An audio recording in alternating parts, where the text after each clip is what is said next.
Labdien! Man ir liels prieks būt kopā ar jums šajās pirmssvētku dienās, un es ceru, ka kopā ar lieldienām mūs drīz vien apmeklēs plaukstošs pavasaris. Mūsu šodienas tēma ir tāda visai nepatīkama par vēdera aizcietējumiem, ko bieži mēdz devēt arī par civilizācijas slimību.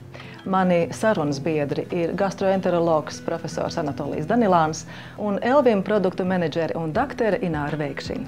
Sveicināti! Labdien! Dakter, vai tiešām tā ir nopietna problēma, vai bieži pacienti sūdzas par aizcietējumiem? Bieži, tiešām bieži, bet gribu vienu lietu pateikt, ka Latvija ir tenku pīle, jo daudzus aizcietējumus uztver, ka tie ir aizcietējumi, kaut gan īstenībā nav. Tā kā es gribu skatītājus iepriecināt, ka nav tā, ka vēdera izējai jābūt katru dienu un piedodiet pēc brokastīm. Daži cilvēciņi to ļoti vēlās panākt un dara sev tikai slikto. Aizcietējuma labā tipiskākā pazīme ir spiešanās. Ar grūtībām atbrīvoties no vēdera saturā, ar lielām grūtībām, un tādu cilvēku tiešām daudz, un cilvēkam pieņemoties ar, kļūstot senioram, tādu procents kļūst arvien lielāks. Droši vien, ka tie iemesli ir dažādi, kādēļ sākas šāda nepatīkama lieta kā vēdera aizcietējuma. Jā, ir iemesli patiešām dažādi. Kā jau minēju, aizcietējumi kļūst biežāki, cilvēkam kļūstot vecākam, bet aizcietējumi biežākais cēlonis manā uztverē tomēr ir tāds novēršamais cēlonis, ir mazkustīgs dzīvesveids. Cilvēki mūsdienās pārāk maz kustās. Tad pirmais likums kustēties. Ne tik daudz ar pārtikas produktu, tur pareizi lietošanu. Arī tās, bet pārtikas produkti pareizi lietoti vieni paši reti kāda palīdz. Proti, uzturam jābūt vispusīgam, jo dietas ievērošana daudz cilvēku uztverē, ka tā ir tas veselīgākais uzturs, tāda ļoti maigs, viss samalts, kas uzsūcas tikai tievajās zarnās, un tur kaut kādi cietumi tikai tie resnējā zarnā iekļūst, tas vairs nav dieta, tas ir slikti. Un šķidrums. Jālieto daudz šķidrums. Bet, protams, ir arī cilvēki, kuri netiek paspīti šiem to, ka cītīgi, rūpīgi ievēro visus šos nosacījumus, netiek ar vēdera izēju galā. Es zinu daudz slimniecītes jaukas meitenes, kustīgas, enerģiskas, ēd pareizi, kustās, šķidrumu lieto. Vienalga aizcietē. Tomēr ir tāda organisma īpatnība, ka tas notiek. Jā, un tādu nav maz, arī tādu nav, ka viņš netiek galā ar to viņam jāpalīdz. Lūk, mums uz galda arī studijā ir kāds preparāts, kas būtu veltīts mūsu šodienas tēmai. It kā mūsu dzīve sastāv no sīkumiem, ja? Ir tāds arī sīkums, ka vēdera izēja. Un kad tas notiek regulāri un pareizi, tad cilvēks maz nepamana. Tas notiek, nenotiek, pat var aizmirst. Ja? Bet, kad vēders neiziet dienu 2 līdz 3, tad jau sākās problēmas ne jau veselībā, bet pašsajūtā. Un jau 3 dienas jau nav vēdera izēja, tad jāsāk rīkoties. Un te arī ļoti labi noderēs produkts Pectiflors, kas var teikt, kad sakārtos zarna mikrofloru. Jo zarnās dzīvo pareizās baktērijas, kas sintezē dažus vitamīnus, kas uztur mūsu imunitāti, kas uzsūc mūsu barību vielas. Organismam visur ir jābūt kārtībā, ieskaitot arī kuņģu zarnu traktā. Tas ir Itālijas firmas pārtikas piedeva, šķīstošā veida tabletes Pectiflor. Sastāvā ir šķīstošās šķiedrvielas, inulīns, ja? Ir arī Lactobacillus sporagēnus, tā saucamās, ja? Un arī chroms. Chroms arī ir sāļu veidā, kas ir labāk uzsūcās nekā parastais chroms. Kā jūs ieteiktu, kādiem cilvēkiem to būtu ieteicams lietot, vai, piemēram, grūtnieces arī drīkstētu? Viņš ir ieteicams kuņģu zarnu trakta mikrofloras sakārtošanai, tam, kas ir cilvēkiem, kam ir aizcietējumi, un arī domāts grūtniecēm, sākot ar 3. grūtniecības mēnesi. Un labums ir arī tajā, kad Pectiflor drīkst lietot arī pacienti, kas ir ar cukura diabētu, jo sastāvā, kas ir chroms, kurš neļauj cukura līmenim paaugstināties. Var teikt, neļauj, bet regulē cukura līmeni asinīs. Šī kastītē ir šitādas 2 tūbiņas. Katrā tūbiņā ir pa 10 tabletītēm. Tas sanāk tā, ka viena kastīte būs 20 dienām. Tagad mēs ar skatītājiem kopā varētu ieklausīties ginekologa viedoklī. Cik tas ir nopietni grūtniecēm? Nu, reizēm tas var būt ļoti nopietni. Mazākos laikos tas nav tik traki, jo tad kaut kā tā dzemdīt vēl maziņa, bērniņš maziņš ir, bet sieviete ļoti slikti jūtās. Bet, ja ir liels grūtniecības laiks, tas puncīts jau nav liels tai sievietei, un bērniņam nav vietas, zarnas pilnas, gāzes spiež, un kādreiz ir tā, ka sieviete nokļūst slimnīcā, jo dzemde tonizējās, un beigās izrādās, kas par vainu, vēdera izēja nav bijusi. Ja? Tā kā šī vēdera izēja ļoti, ļoti jāskatās grūtniecēm ir. Un pirmkārt, katrai grūtniecei ir par sevi jārūpējas. Viņai jāskatās, ko viņa ēd. Protams, vajadzētu dabiskos produktus, kas veicina vēdera izēju. Tas ir bietes, dažādas šķiedrvielas un burkānu un kas tur vēl. Bet ne viņi tik daudz var ēst, un šeit tad ir slikts dušas līdz vemšanai. Un tā problēma ļoti vāji risinās. Pēdējā laikā ir parādījušies daudz preparāti dažādi, kurās iekšā ir probiotikas, kā saka tagad ar pienskābām baktērijām, kurā ielikti šie dabiskie produkti, bet tādā koncentrētā veidā. Viens no tādiem produktiem man ļoti patīk manām grūtniecēm ir pektiflora, jo viņā tur ir, kā tagad saka, 3 vienā. Ir pienskābās baktērijas, ko mēs visi zinām, ka tās ir vajadzīgas pienskābās baktērijas, bet šeit tās pienskābās baktērijas ir ieliktas tādās mikrokapsuliņās, jo, ja ir reklāmās, ka mums jālieto piena produkti, tad, kamēr tā pienskābā baktērija nonāk līdz zernām, viņa jau tur ir sašķīdus, bet šeit tās kapsuliņas pasargā un izšķīst tikai ārā kapsuliņas zernās, un tad pielīp pie zarnu sieniņām pienskābās baktērijas un veic savu to labo uzdevumu, novērš uzpūšanos un tā tālāk, un vitamīns pat veido. Bet bez tam vēl šī preparātā ir pektīnvielas. Kas ir pektīnvielas? Tās ir šķiedrvielas. Un viņas ir ieliktas tādā apvalciņā, inulīnā, un viņas aiziet līdz zarnām, uzsūc šķidrumu, un te viņas tā kā tāda slotiņa izslauk uz šīs zarniņas. Ja? Un sieviete saka, ļoti labi tāda viegla sajūta rodās. Ne tikai tas, ka te tur baktērijas dzīvo, bet, uzlabot to vēdera izēju, tā kā tu būtu kaut kādas tur apēdis tiešām kaut kāda kaudza klijām vai tā. Un tad tur vēl pēdējais, kas ir šī preparātai Hroms, ja sieviete cities grūtniecības laikā atzīmē, ka viņam tā grib šokolādi, tā gribas bulciņus, un viņa saka, ka viņas nevar izturēt. Un tas Hroms mazliet sabalansē to cukuru gribēšanu, to saldumu gribēšanu. Tas efekts ir labs. Es neesmu ķīmiķis, es neesmu gastroenterologs, bet redzu, ka manām grūtniecēm tas labi iet. Ko jūs varētu teikt par šajā produktā ietilpstošajām sastāvdaļām? Kā tas izskatās? Sastāvdaļas ir labas. Tomēr es cilvēkus, protams, aicināšu mēģināt izmantot bez iztikt, ja tikai var. Pilnīgi pareizi bija runāt, ne jau visi var. Bet ko darīsi? Dzīve tiešām ir tāda, kas ievelk savas līnijas, un līdz ar to nākas arī pielietot tādu produktu. Kam tas varētu vēl noderēt, ka tuvojās tomēr vasara, visi ceļo. Un ir zināms, ka ceļojumos ļoti bieži notiek tā, ka tu tiec svešā vidē, ir cits ūdens, cietāks vai vēl kaut kas, ēdiens nav arī sakārtots ēdienreizes, un ir ļoti bieži tiem ceļniekiem aizcietējumi. Var droši ņemt līdzi, mierīgi kaut kādā vienalga kafejnīcā, viesnīcā izšķidināt tabletīti, un tik tiešām tas efekts nebūs tāds, ka ir pēkšņi jāskrien, ka jālido uz to toli. Tas ir tik mierīgi un dabīgi viss notiek, kad vienkārši nepamana, kad tā problēma ir bijusi. Sakiet, profesor, kādām ļaužu grupām tad ir raksturīga šī kaite vēdera aizcietējuma? Tātad vecākiem cilvēkiem, kas tiešām nedabū mazāk kustēties, bet mums ir ļoti daudz pacientu, kas slimības dēļ nespēja kustēties. Es brīdinu vēlreiz tikai no tādām situācijām, ja aizcietējums radies it kā bez redzama iemesla, bez redzama cēloņa.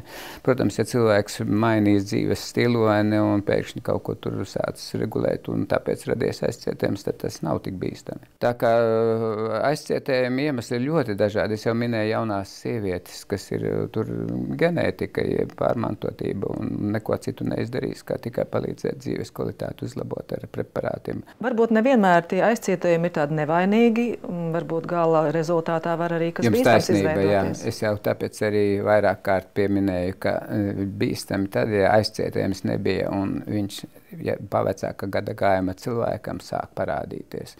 Jo varbūt ļaundabīgi audzēja citas nejaukas slimības, kas ir izraisījušas aizcietējumu. Tad, protams, šis medikamentiņš nederēs.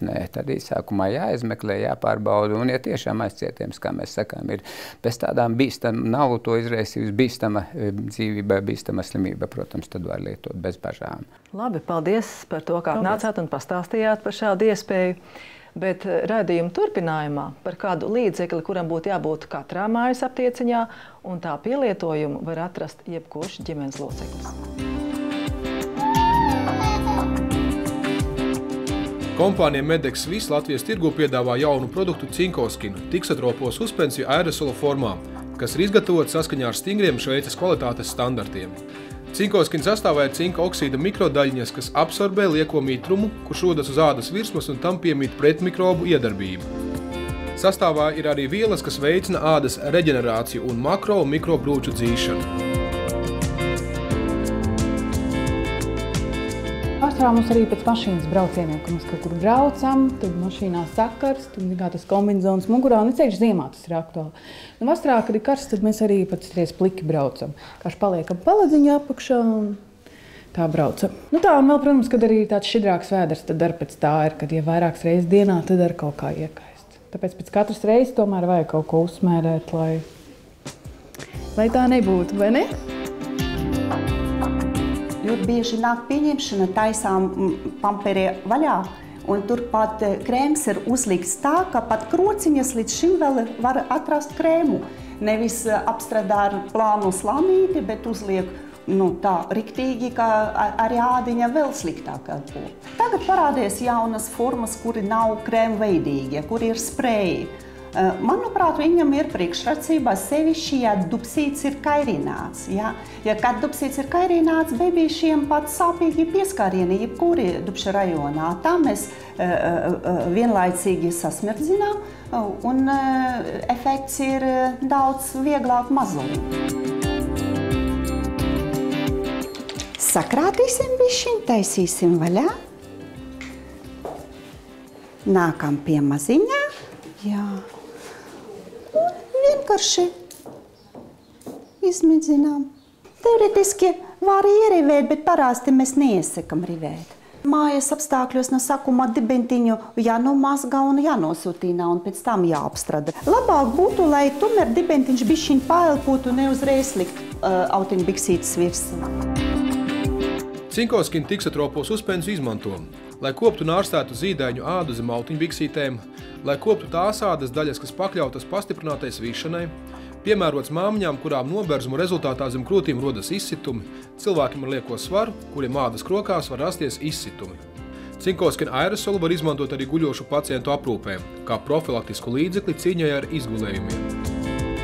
Tur ir cinks pareizā dzeltā standarta koncentrācija 4%. Tur vēl klāt pantenols. Mēs visi zinām, ka ar pantenolu mēs varam sadzīst visu ko. Ja tur mazas brucītes, kairinājumi, epitelizāciju viņš veicina. Tur ir mandeļeļa, lai arī pabārot, pamikstināt. Šķidrs parafīns, pirmkārt viņš aizsarg plevīti veido, bet viņš arī izlīdzina ādiņu. Un tur ir vēl J-vitamīns, kurš mums skaitās kā antioksidants un saistītas brīvas radikālas ādas virsmā. Daudz, ļoti labs sastāvs, pats par sevi laba forma. Cinkoskina tiksatropo suspensiju var iegādāties aptiekās visā Latvijā. Cinkoskina tiksatropā suspensija ir neaizstājams līdzeklis katrā mājas aptieciņā. Noderīgs ikvienam ģimenes loceklim, kā mazulim, tā viņa vecākiem un pat vectētiņam un vecmāmiņai. Gribu atgādināt, ka mūs var skatīties internetā www.dzīvīte.lv. Bet tagad palūkosimies, ko jaunu mums atklās nākamais sižets. Ja esat bieži saguruši, trūkst možam un optimismu, prātā rosās depresīvas domas, apnikusi ziema un nevar sagaidīt pavasari, varbūt, ka tieši zivju eļļas kurss palīdzēs uzlabot veselību un stiprinās jūsu garīgo un fizisko labsajūtu. Mēnesis aptiekās ir parādījušies jaunie līnijas Jonagas augstās kvalitātes zivju eļļas produkti.